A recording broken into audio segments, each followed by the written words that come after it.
Bhagavate Vasudevaya. Om Namo Bhagavate Vasudevaya. Om Namo Bhagavate Vasudevaya.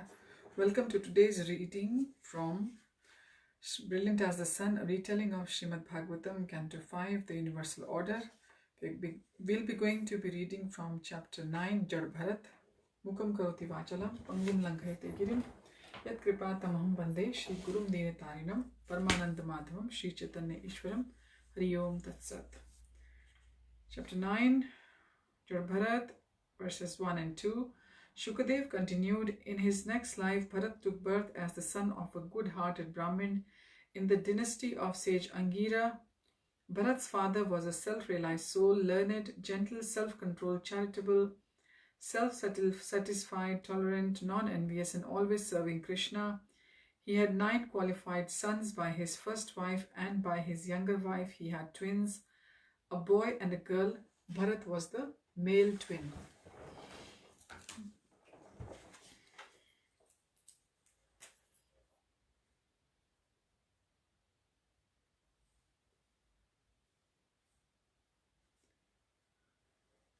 Verse 3, remembering his entanglement with the deer, he was fearful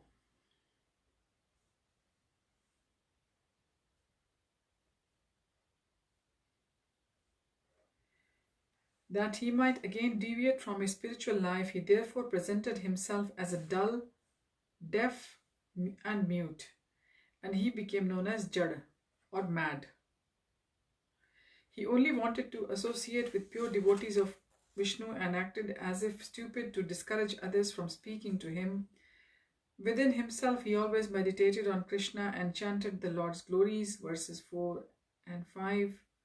Bharat's father loved him very much. He could see his youngest son was not fit for the responsibilities of married life, but he dutifully tried to train Bharat in the essential rules and rituals prescribed in the Vedas for living happily in this world. Bharat, however, acted as if a complete fool. He wanted his father to abandon his material education. Whatever his father said, he would do the opposite. When asked to wash the hands after evacuating, he would do so before. He never observed cleanliness and showed no ability to remember anything. His father attempted for some months to teach him the Gayatri Mantra, but Bharat learned it only partially.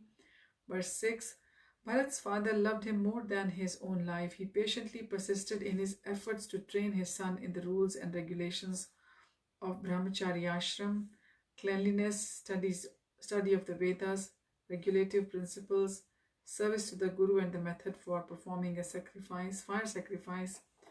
In his heart, he hoped his son would become a learned scholar, but all his attempts were unsuccessful. Like anyone attached to home and family, he forgot he would someday die.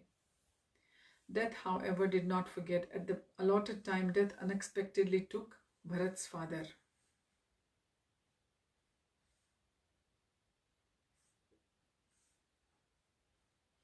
Verses 7 and 8, Bharat's mother accepted the vow of Sati and departed with her husband, leaving her twin children, including Bharat, in the care of her co-wife. His 9 half-brothers, although learned in the Vedas, had no interest in devotional service to Krishna. They were materially ambitious and could not understand Bharat's exalted position.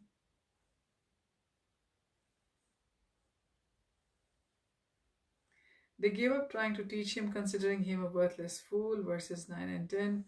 Selfish materialists are no better than animals. The only difference is that animals have 4 legs and they have 2. Bharat's older brothers, who were such 2-legged animals, mistreated him. Bharat did not retaliate or protest. He acted as if he was deaf and blind to their mistreatment. He complied with their demands and remained satisfied with whatever food they gave him, regardless of how little, tasteless, or unpalatable. This was easy for him, as he did not identify with his body and therefore did not care to eat for sense gratification.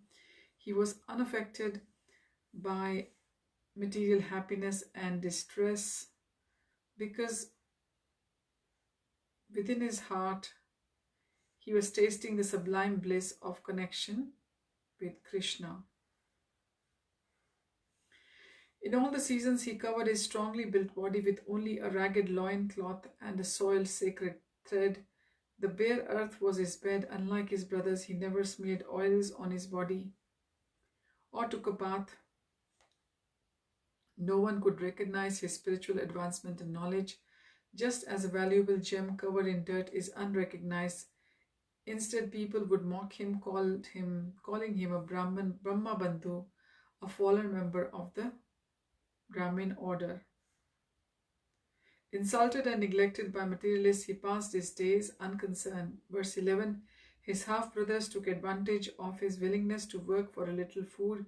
They engaged him in leveling the agricultural fields and became angry when he did a poor job.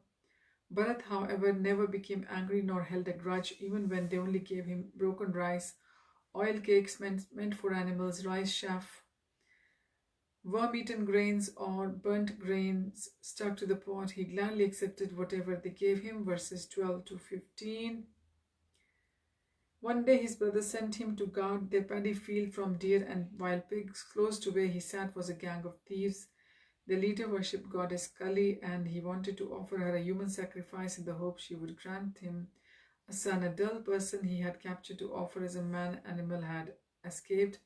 The dacoit leader ordered his men to recapture him, and they ran off in all directions but could not find him. When they saw Bharat sitting in a field, they stopped their search. They felt Kali had answered their prayers. He was perfect. Delighted, they seized him and bound him with ropes. The thieves dragged Bharat to their Kali temple and prepared for the offering. They dressed him in new clothes, decorated him with ornaments, and smeared his body with scented oil and sandalwood. They fed him sumptuously and brought him before the statue of goddess Kali. Sitting Bharat before the deity, they sang prayers accompanied by drums and bugles in worship of Kali, and offered her lamps, garlands, parched grain, newly grown twigs, sprouts, fruits, and flowers. Verses 16 and 17. One thief, acting as the chief priest, then raised a fearsome saber and prepared to kill Bharat and offered his blood to Kali as liquor. The goddess became incensed when she saw those thieves preparing to kill Bharat. She could not tolerate a self-realized soul being harmed.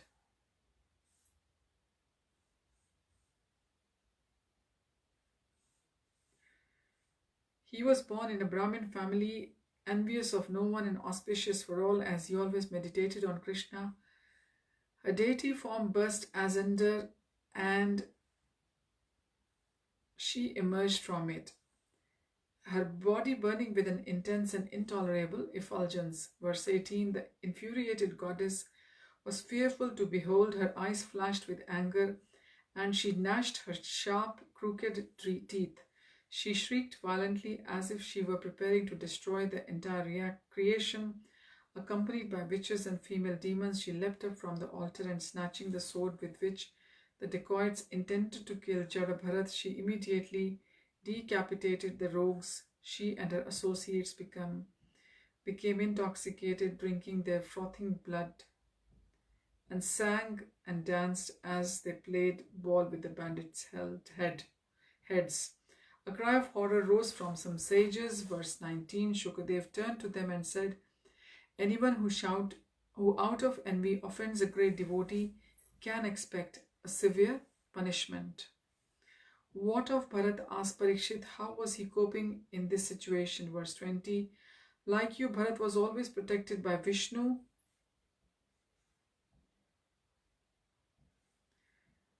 He never felt agitated even when threatened with decapitation. Shukadev then addressed the other sages. A pure devotee of Krishna knows his spiritual identity. He never identifies with the body, knowing he is a spirit soul and therefore fears nothing. Even though threatened with death, he is never afraid. He does not treat anyone as enemy. Such highly qualified devotees always fully dependent on Krishna, the wielder of the Sudarshan disc.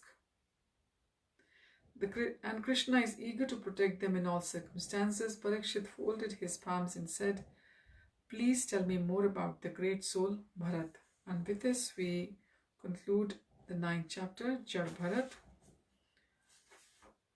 And next time we will begin chapter 10, King Rahugna, chastises Bharat.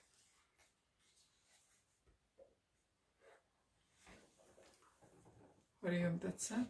Hare Krishna.